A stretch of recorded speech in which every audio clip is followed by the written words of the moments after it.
Oi pessoal, tudo bem? O objetivo aqui dessa apresentação é falar sobre esse artigo, o Review of DeepSeek Models Innovative Techniques. Ele foi feito por esses dois autores e no prosseguimento. Então, dando uma introdução. Desde o lançamento do ChatGPT em 2022, os modelos de linguagem, os LLMs, têm evoluído rapidamente. E os modelos fechados, como o ChatGPT e o Claude, se destacam, principalmente o ChatGPT, né? Mas modelos abertos buscavam alternativas competitivas e acessíveis. Um problema abordado. O grande problema é o alto custo de treinamento e o menor desempenho de modelos open source frente aos modelos proprietários. Faz até sentido, né? Porque a gente vê o custo que é para poder treinar esses LLMs e toda a tecnologia envolvida que tem e fazer o scrap de toda a internet. Tudo isso é muito complicado. Então acaba que, ah, além do uso de máquinas, né, também é muito complicado. O dos hardwares, complicado e caro. Então tudo isso é muito problemático para poder fazer a criação de um LLM. E a gente vê isso também nos custos, né, nas cobranças, por exemplo, de assinatura de um chat GPT. Então é caro, mas existe uma demanda e existe essa problemática de ter algum que seja open source e é assim que vem o DeepSeek. O DeepSeek V3 e o DeepSeek R1 surgem como LMs open source de alta performance com baixo custo computacional, desafiando os domínios dos modelos fechados. A maioria dos modelos de alto desempenho requer infraestrutura e custos de treinamento muito elevados, tornando sua vida difícil, tornando difícil sua replicação aberta.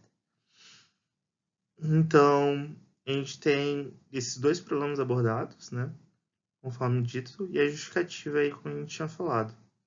Agora, a justificativa do estudo. Os modelos de DeepSeek V3 e o R1 se destacaram a atingir desempenho comparável a limites líderes como o GPT Cloud, mas com custos de treinamentos muito menores. Este artigo investiga as técnicas inovadoras por trás desse sucesso. Então, partindo para o próximo, quais são os objetivos, né, desse artigo? Analisar criticamente as técnicas que tornam os modelos de DeepSeek tão eficientes e eficazes. Então, tem algumas técnicas que são diferenciadas em relação aos modelos tradicionais fechados, que a gente vai tratar aqui, e que foram explorados dentro desse artigo. Explicar as inovações em arquitetura, treinamento, engenharia e pós-treinamento. Então, dentre as grandes evoluções que tiveram, né, que o DeepSeek trouxe, ela permeia quase todo o processo de criação do LLM.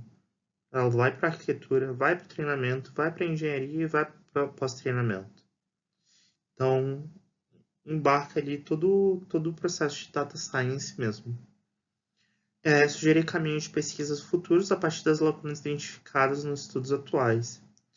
E, após o estudo, né, ele faz algumas sugestões para como deve ser e quais passos explorar e como tentar melhorar o que foi proposto ali pelo modelo de open source do DeepSeek.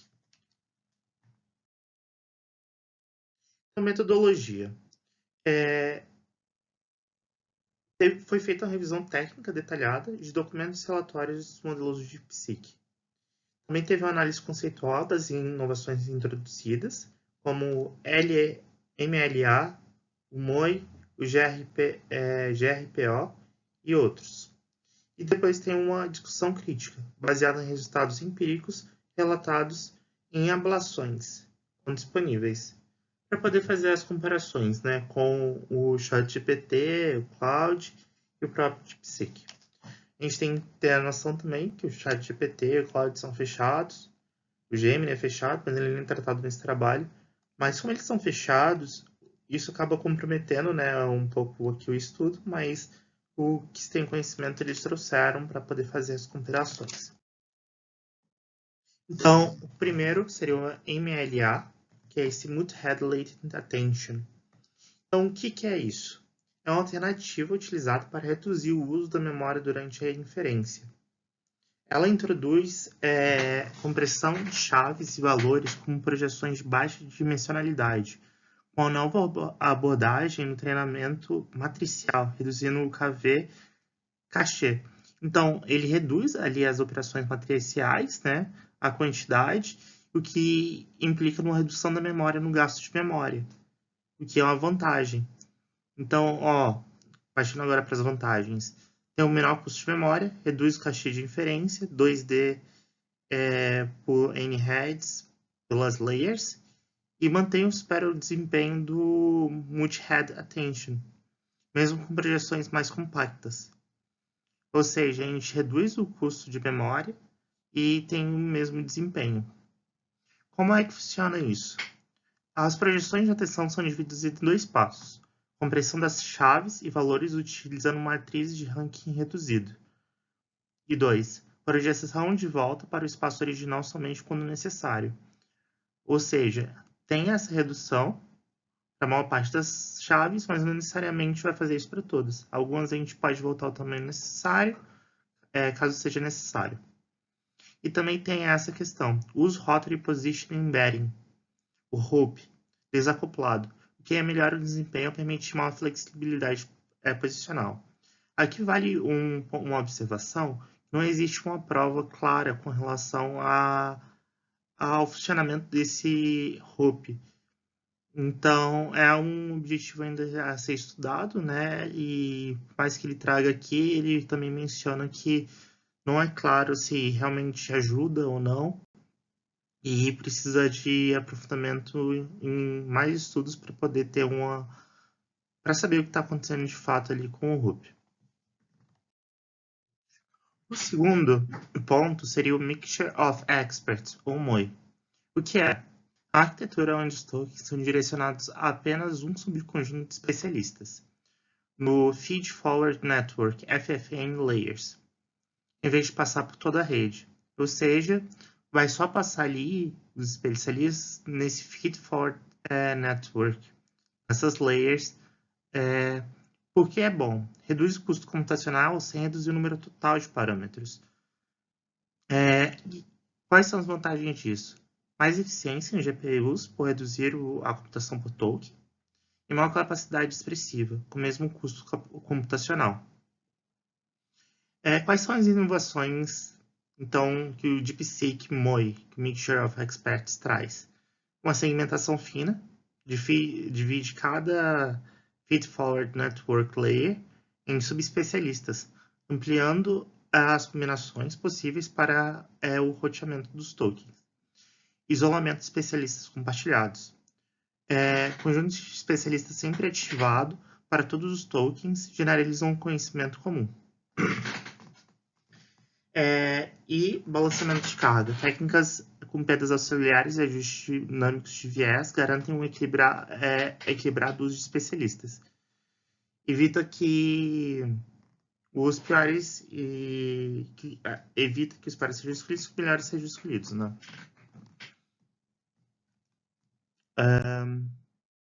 Aqui a gente tem o Multi-Token Prediction, o MTP, que durante o treinamento, o modelo prevê vários tokens futuros em cadeia, em vez de apenas o próximo. Ou seja, ao invés de só prever a próxima palavra, ele está prevendo várias. Quais são as vantagens de utilizar isso? Aumenta o aproveitamento de cada batch de treinamento, melhora a eficiência amostral, menos tokens necessários para o aprendizado e alcança melhor desempenho com menos passos de otimização. Como ele é implementado? Criação de módulos paralelos para prever tokens em tokens seguintes. Token 2, Token 3, Token 4 até o Token D, com suas próprias camadas de transformação. Cada módulo compartilha embedding em output head, mas tem transformers independentes.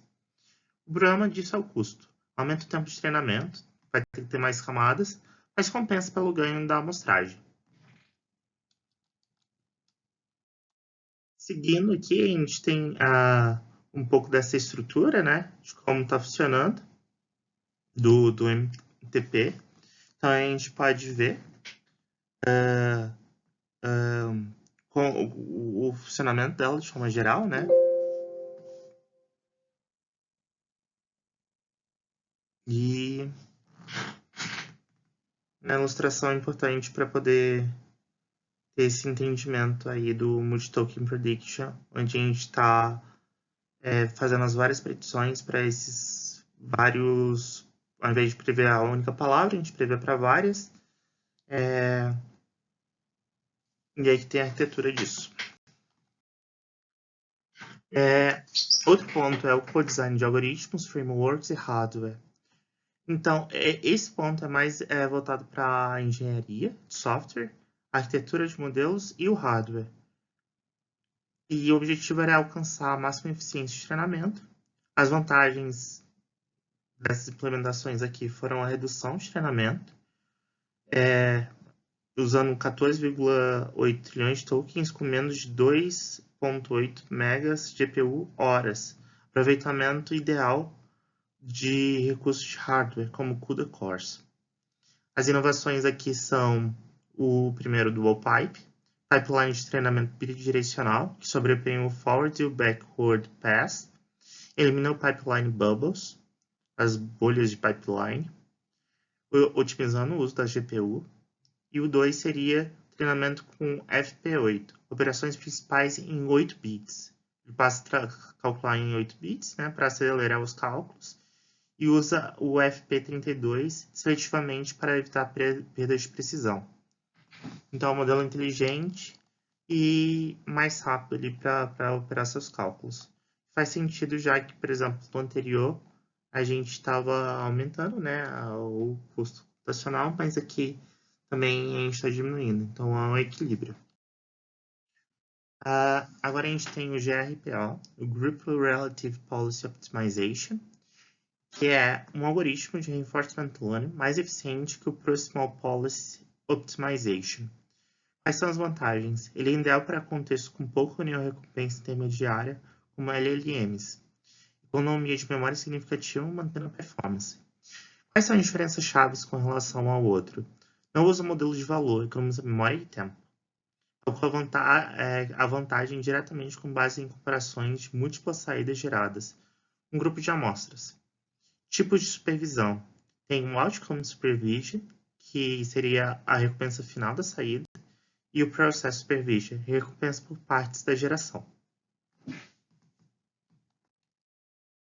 Aqui está a ideia e a comparação dos dois. No lado de cima a gente tem o PPA, e o de baixo a gente tem o GRPO, que é utilizado pelo DeepSeek. A gente pode ver que existe uma diferença, principalmente na etapa média ali. E é isso. E agora a gente tem mais uma, que seria com relação agora ao pós-treinamento, aprimorando a performance. Então, no pós-treinamento, eles usam Reinforcement Learning puro. São modelos ajustados exclusivamente com a aprendizagem de reforço, sem necessidade de dados supervisionados. Permite a otimização direta da qualidade da resposta, com base em feedback de desempenho. E 3. Alternância entre Supervised Fine-Tuning, ajuste supervisionado para gerar respostas corretas alinhadas, e o Reinforcement Learning, tem sido tratado nos dois slides anteriores, né? E agora, Reinforcement Learning aprimora aspectos como a utilidade, segurança e alinhamento das preferências humanas. E combina os dois, o SFT, o Supervised Fine-Tuning, com o Reinforcement Learning, que gera mais modelos mais robustos, alinhados e eficazes em tarefas complexas. Aqui ele também traz como é que funciona esse treinamento, né? Iterativo multi-estágio. Então tem o Code Start. Aí a primeira parte seria esse Fine Tuning inicial, com milhares de exemplos. Chain of Thought. Estabiliza o modelo antes do Reinforcement Learning, usando esse DeepSeek V-Base como base. Aí tem o Reason Oriented Reinforcement Learning, que é um treinamento por Reinforcement Learning focado em raciocínio. adiciona recompensa de consistência linguística para evitar mistura de idiomas. Depois tem o Rejection Sampling com o Supervised Fine Tuning. Coleta 600 mil exemplos de raciocínio corretos via Rejection Sampling. Acrescenta 200 mil exemplos gerais de Supervised Fine Tuning ou gerados pelo próprio modelo. E aperfeiçoa a escrita, roleplay e tarefas gerais. Finalmente, tem o Reinforcement Learning Alignment, que refina o modelo para estar alinhado às preferências humanas e otimiza para ser mais útil e seguro, reduzindo o viés de risco. Tem um treinamento iterativo muito estágio ali nesse momento final do modelo, né, no pós-treinamento, que garante e tenta propor novas soluções que para obter melhores resultados. Finalmente, a gente tem as conclusões e as contribuições que esse artigo trouxe. Então, partindo para as conclusões. As inovações transformam a arquitetura, Transformer. Seria esse Multilayer Attention Head, né? E o MOI, trazendo ganhos. Tem o Reinforcement Learning, que é puro e viável. Tem a eficiência de treinamento como diferencial, com o uso inteligente de hardware e algoritmos, principalmente com aquela questão dos 8 bits. Tem a integração entre engenharia e ciência de dados, que é a chave para avanços futuros.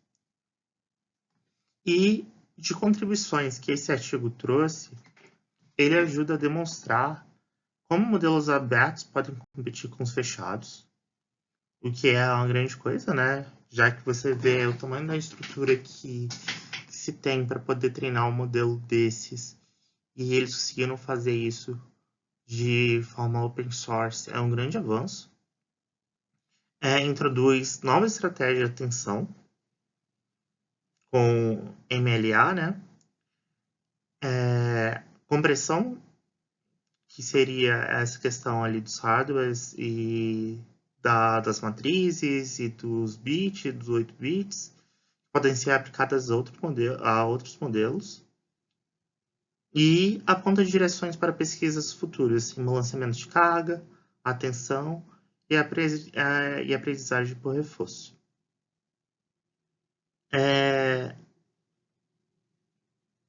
Esse trabalho, agora, em pensamento meu, é muito importante, porque ele traz uma exploração, né, de forma clara, objetiva, sobre as principais melhorias que o DeepSeek trouxe em relação aos outros, e também propõe um meio fácil de entendimento sobre essas melhorias e como é que elas estão acontecendo. E também para um público que é mais leigo e não tem tanto entendimento sobre o funcionamento de um LLM, ele acaba sendo muito útil, né, para um começo de trabalho imediato, onde você já pode pegar diretamente o open source e ir trabalhando nesses pontos que são de melhoria e facilitando, né, tanto o estudo quanto a evolução tecnológica desses aspectos. Uma coisa que não foi dita, né, no meio, que seria o ponto do role, que ainda precisa ser estudado. Seria importante ter um pouco mais de atenção com relação a ele, porque não existe evidências empíricas, né, de que funciona de fato e as melhorias são realmente derivadas dele. E outro ponto importante seria todo o caminho de reinforcement learning do pós-treinamento, que apesar de difícil, né, para ser trabalhado assim de forma solitária no treinamento de LLM, ele acaba sendo muito importante para conseguir respostas melhores nesse problema. Então é isso. Eu agradeço a todos pela atenção e é isso.